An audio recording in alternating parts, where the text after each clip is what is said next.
What's going on, everyone? This is Dustin Stelzer with a live video. My first ever live video. Rock on! So, how's everybody been? I've been doing all right. Been busy beyond fucking belief, like I always am. I got new digs, got a new van I'm gonna show y'all. Um, I spent all last weekend like renovating the entire inside of this van. It's pretty dope. Really proud of it. Spent like 500 bucks on wood, and I wanted my truck set up. Like I've had this Titan that I've been driving around for years, and there's just no room. Like I have a back seat in my Titan, um, and I have like a 5.5 foot bed, so I can't even fit a 6 foot ladder. It's just been a pain in the ass to try to drive this Titan around, but I've been doing it for like 6 years, and that thing has been beast. But it just hit 200,000 miles. And I told the guy I was working for, like, look, dude, I'm ready to retire this thing. I've been putting like 40,000 miles a year on it. So he got me a company van. It's like a little, I don't know, like a mini Dodge City ProMaster thing. But it's been pretty dope. Like I have a little touchscreen, little navigation thing, and it's got a backup camera. So dope! Backup camera! And I'm like a big music head, so for me to be able to listen to the music that I like listening to, it's never the radio. I hate the fucking radio. So I like to put Spotify on, or just put my own music on. So it has Bluetooth, which is fucking cool. My Titan didn't have any of that. I had to plug an aux cord into my Titan, so I'm sitting in high cotton right now. What else has been going on? It's been hot as balls here. I don't know if any of y'all live in Texas, but it is like consistently 100 to 105 degrees every day.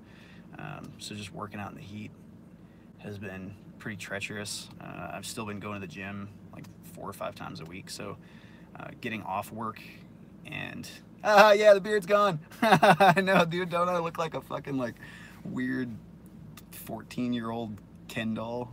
Maybe not a Ken doll. Maybe I'm giving myself too much there. Yeah, the beard's gone. I just had to let it go. Speaking about the heat, fucking 105 degrees outside, having a full beard is stupid. I had this idea that I was gonna do like a ZZ Top beard, or a Duck Dynasty beard, and it just kind of got to this point where it started to like be wispy, and it was like I had this vision of like wizard beard in my head, but that didn't happen. It ended up just kind of being like this scraggly, weird fucking thing. And then like the backside of it grew, like I have this weird colic right here, so it's like hair grows inward and upward where all the rest of it grows down. So it had this like weird swirl shit that it was doing. Anyways, David O'Shea, would you suggest going through a union for an apprenticeship or a private company? Dude, I was just recording a video about that, and I really think that if you're gonna be an electrician, there's 3 total viable options. I'm just anti-paying for shit. Like going into a trade, I really think you should be able to do that for free. You get paid to start an apprenticeship, and you don't have to have a degree to go into it. There's, going union, going non-union, either way is fine. Like a bunch of union people talk a whole bunch of shit about non-union people, and non-union people do the same thing about union people. It doesn't really matter which route you go. But I will say this, if you live in like a very heavily populated place like LA or New York City or Dallas or Chicago, it's probably going to be very heavily unionized. So you're going to have very little choices. You're probably going to have to go union. The only shitty thing about that is a lot of times it takes like 2 to 3 years to get in, and it's really competitive. You have to take tests and score well. And so if you can't get into a union, I would try non-union shops. I've always been non-union. I've never gone union. I've wanted to try it. I just never have. I've found really good companies not having to do union.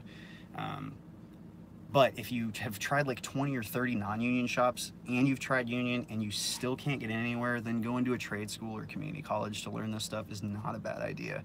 I don't like when people have to pay for an education that they would otherwise be getting paid weekly to learn. I just think it's stupid. I think it's a waste of money. So that being said, there are some good trade schools out there.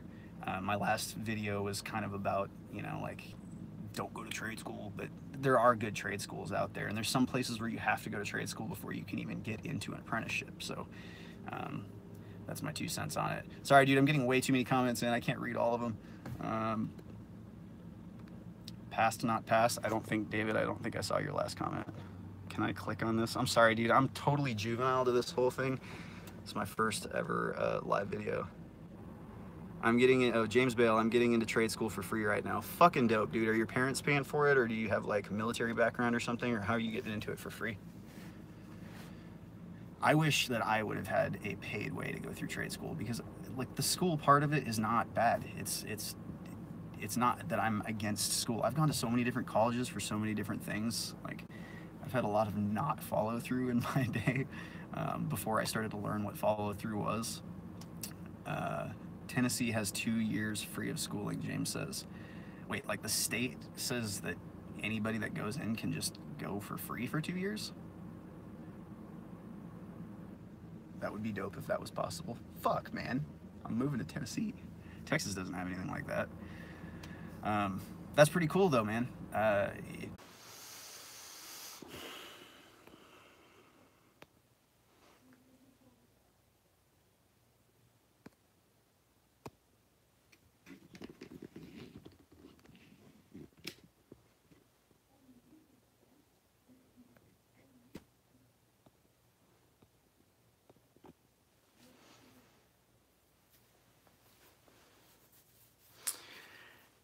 So what's up?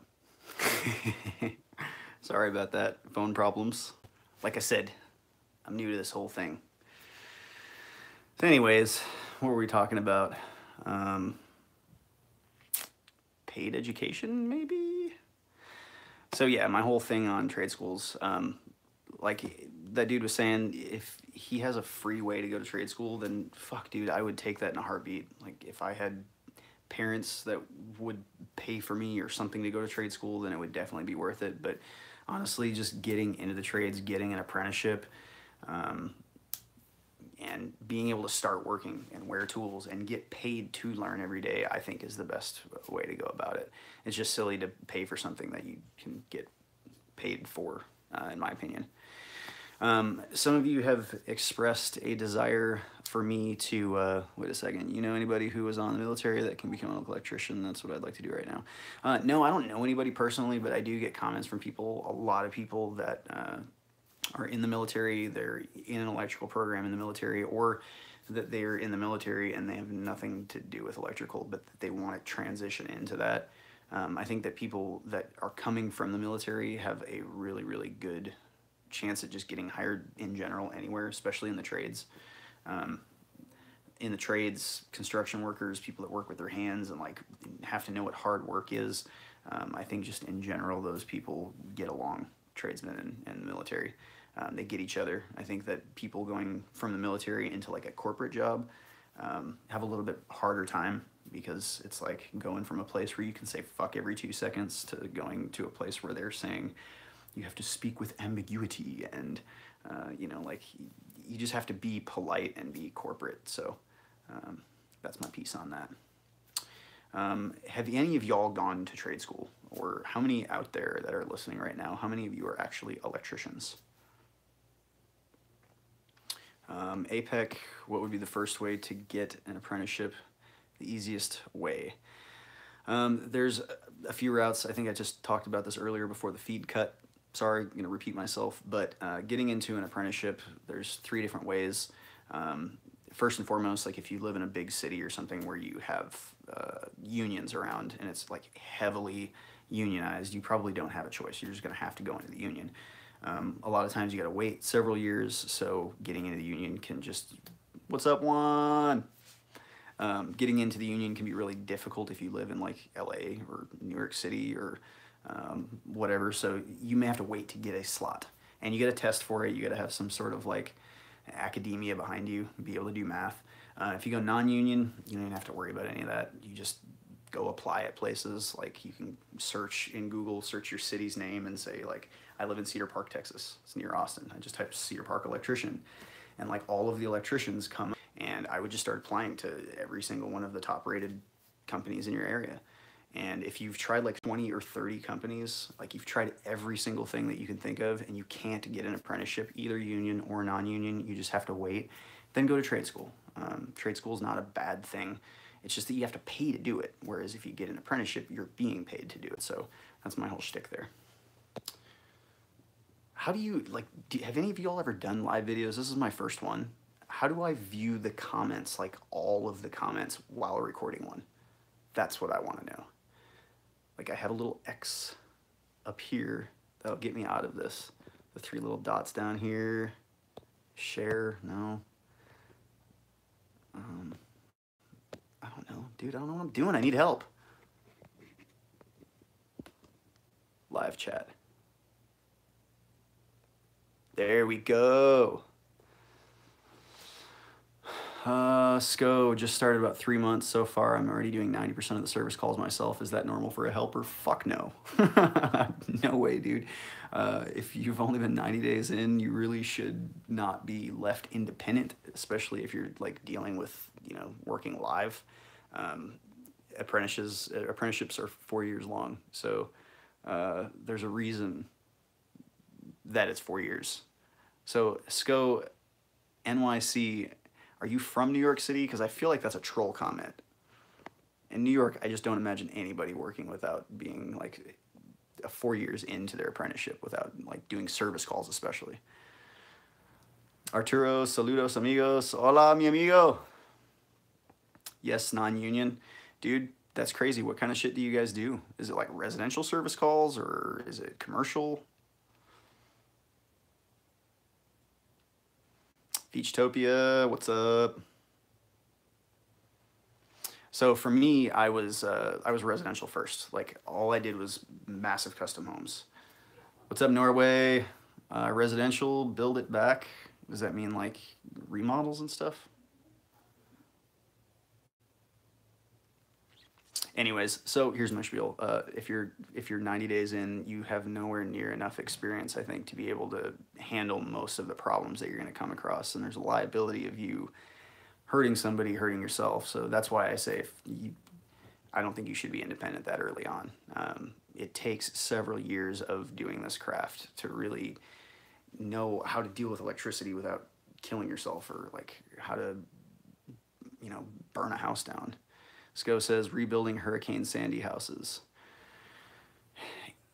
That's something especially I don't think you should be doing just on your own. I'm not trying to dog on you or be a dick or anything. I'm just saying that like somewhere that's disaster stricken, especially, like they need things to be fixed properly and like put back in order.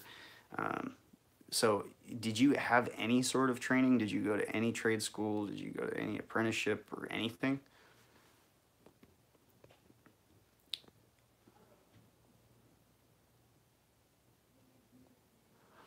Beachtopia says, I'm 7 terms, still don't feel like I know enough. When you say 7 term, do you mean like you're a 7th year electrician? And I get you, I'm very hard on myself too.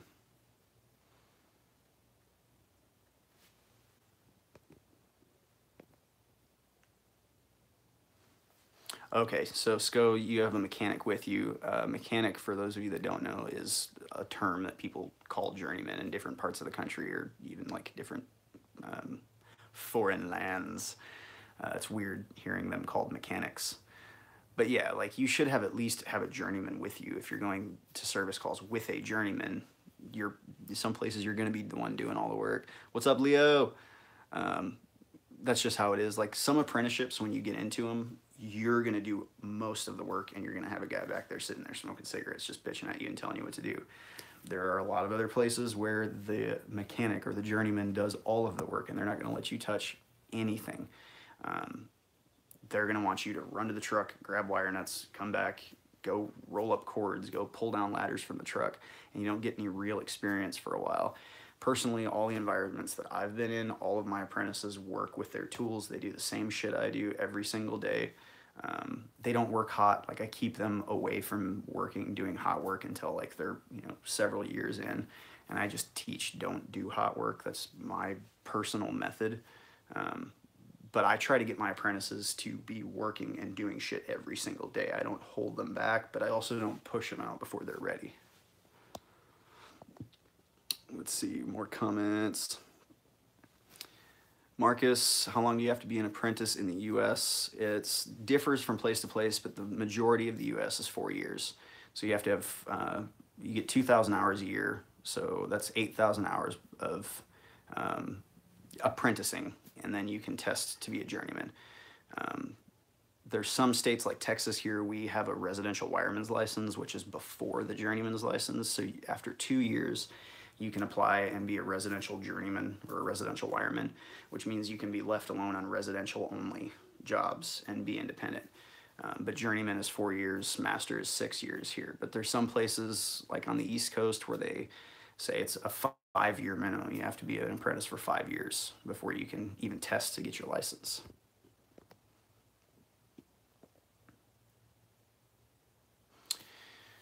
Fright show, if in a couple years I plan on moving to a different state, but I want to stay where I'm at along my, I'm at long enough to be a journeyman. Sorry. Should I be upfront about that? Is it a dick thing to do to a company? You know, oh man, I think that being honest is always the best way. I tend to be a very brutally honest person. But in the business world, you got to realize that you're either a liability or an asset. You're a number to a company. You know, you're not friends. You may be friendly, but ultimately they're hiring you to do a job. They're paying you with the hope that you're going to stick around and learn something long enough. If you tell them that, you know, you're going to apprentice for 4 years, and right at the end of that 4th year that they've spent all these tens of thousands of dollars training you to do this job, that you're going to bounce and go to a different city, they're probably going to pass on you and try to get somebody else in there. Just being honest. In the business world, I think keeping some cards close to yourself, you know, don't be dishonest and lie to people, but I don't know. I just think that holding some cards close to you is not a really bad way to go. Juan Saldana, my homie, he says, I didn't go to a trade school. Dude, I feel like I'm not doing this very efficiently. I didn't go to trade school. I started out as a helper electrician, and the master electrician helped me get the apprentice. He helped you get the apprentice? Oh, license. Yeah, man, that's where I've been too. When I started out doing this, I just walked in and talked to the master electrician and said, like, I've done handyman work. I know how to do tile work. I know how to use tools. I've swung hammers. I've just never done anything electrical. And he gave me a shot. He paid me decently. And I just went to work every day, and I had journeymen around me. I worked for several different journeymen. I worked around a bunch of different apprentices. So I just kind of got to see all these different ways of working. I got to see people that were really, really, you know, anal and like neat and did clean work. And then I saw a bunch of people that just hacked shit together and didn't give a fuck about anything. They just were there to get a paycheck. And I got to see really ambitious people, and I got to see really wise people, and just some fucking idiots.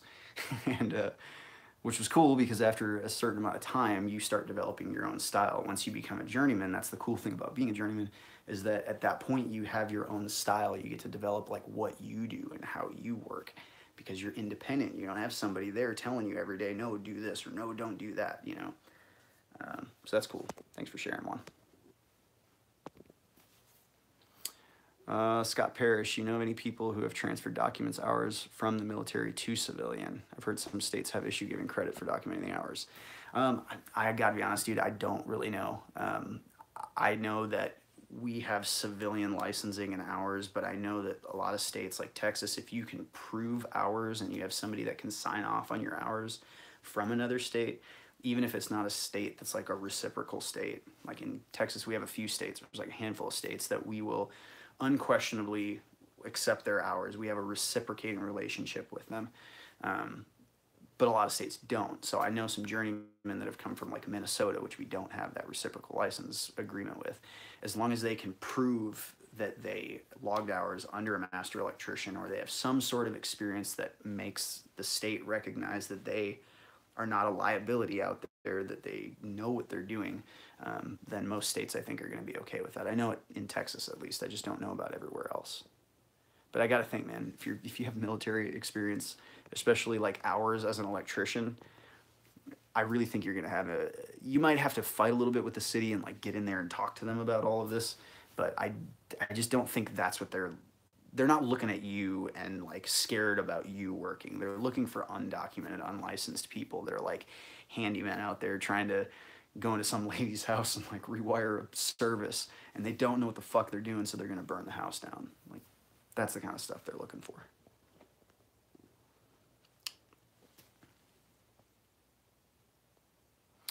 APEC, my uncle was a mechanic in the military and then left and ended up having to retest in PA to keep license, etc. It took 6 months to sort out.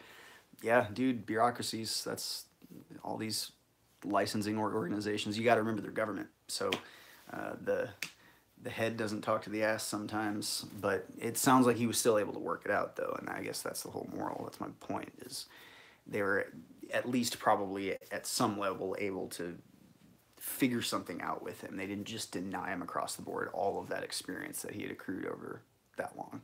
Yeah.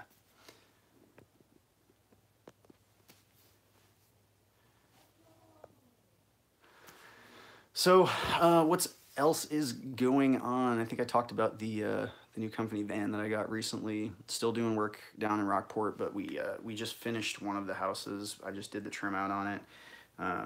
So the people moved in. There's still some like last minute stuff to do. So for those of you that don't know, I've been going to the coast, which is a 4-hour drive, and like working for the full week and then driving home at the end of the week and just doing that every fucking week. And it's been eating my lunch. We have 2 big custom homes on the beach down there. So like one of them we roughed in, but now there's like all these different changes that are going on, which is the case with multi-million-dollar homes. They're going to have constant changes all the time. But I'm at least home now.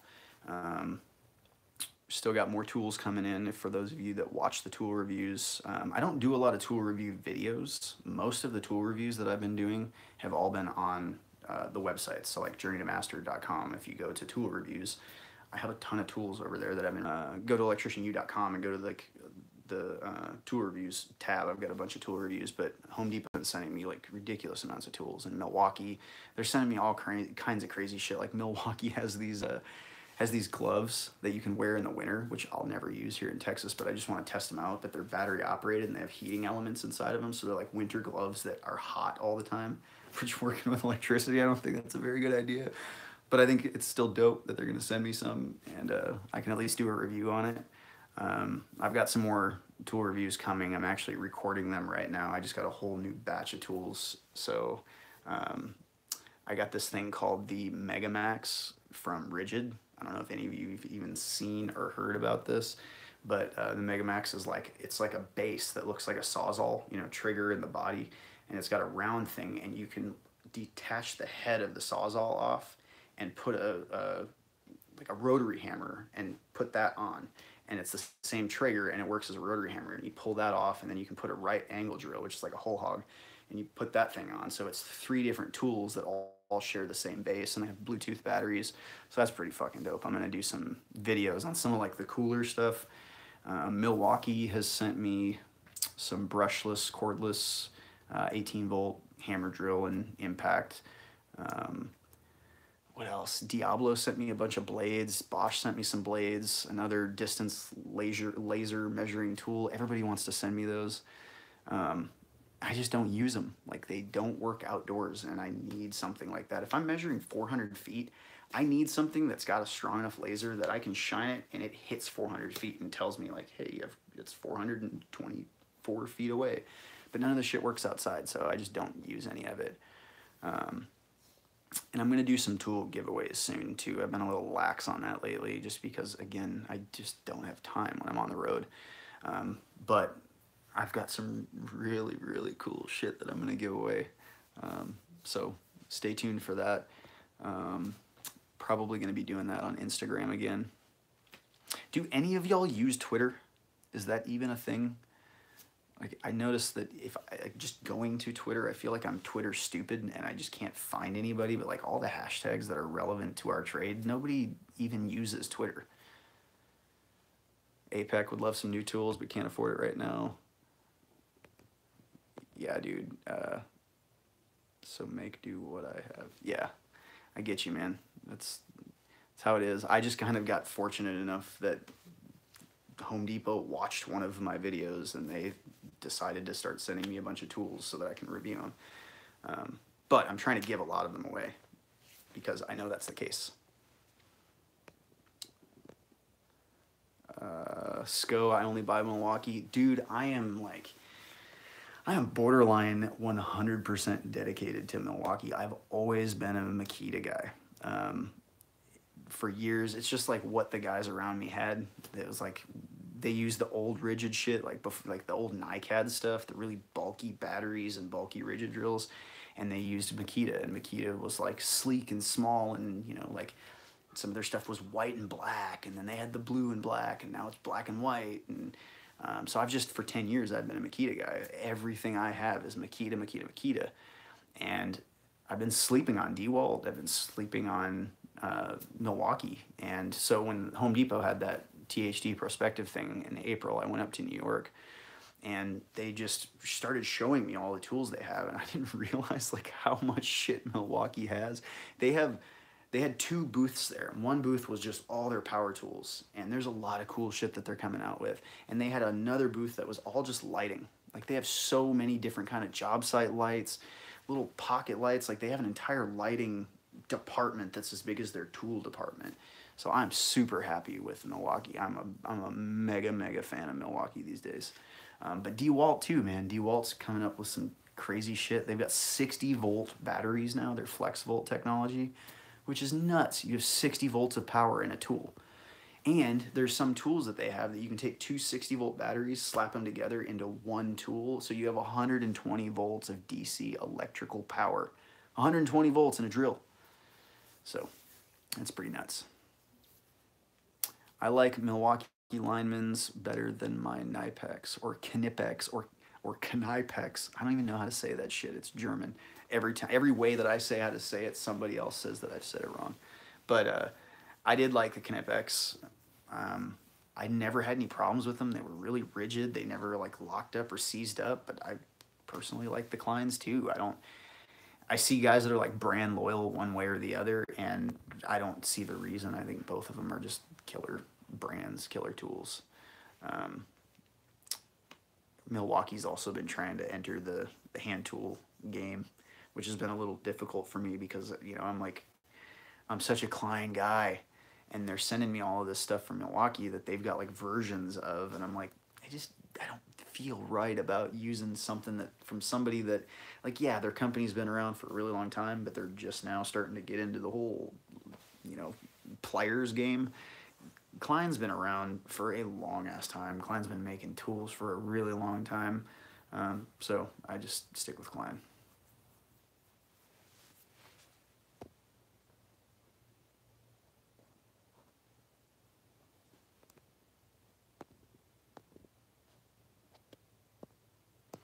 All right, my dudes. Well, I appreciate y'all joining for this whole experiment. Like I said, this is my first ever live video, so I was really just doing this to kind of test the waters and see how to do it. I think I'm gonna probably do this on Facebook too, or Instagram, I don't know, over the weekend. I'm just trying to figure it out because people have said they want me to do some live videos. So appreciate you guys watching, love y'all, and I'll see you soon.